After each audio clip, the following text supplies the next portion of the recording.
Hello future coders! Welcome back to another video from CodeRobo. We are learning to code as fun. In this video, we will continue with our draw course in which we are working on basic drawing series.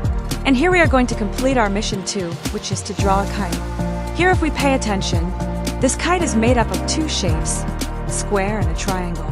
So let's get started and draw this kite. In this project we are going to use the repeat block, which will absolutely going to help us to make sure that we write less number of codes, but still get the same result. Now let's get started.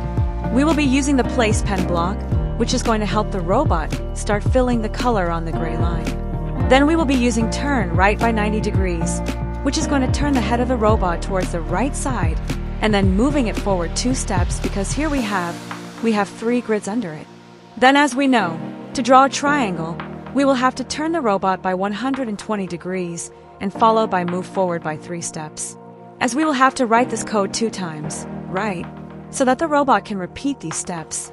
So let's use a repeat block and place these 2 blocks inside it and replace the 10 with 2. So it's going to repeat it for 2 times. Then we're going to make sure that once it draws this, it should come somewhere here. Now here we will be using pickup pen, which is going to help us. Then we are going to use the move backward, because we need to make it move backward, and here we will make it move backward by 3. Then we will be using turn right, which is going to help us to turn the head of the robot again, right?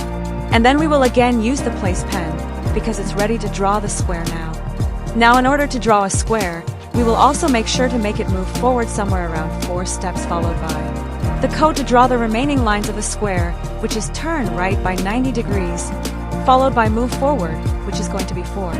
Now here we are going to use the repeat block, because we don't want to write the same code 3 times more.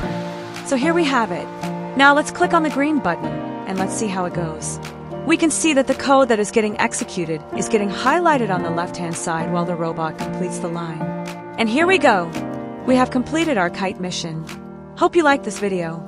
Like, share, and subscribe to CodeRobo for fun, coding, and robotics videos. See you next time.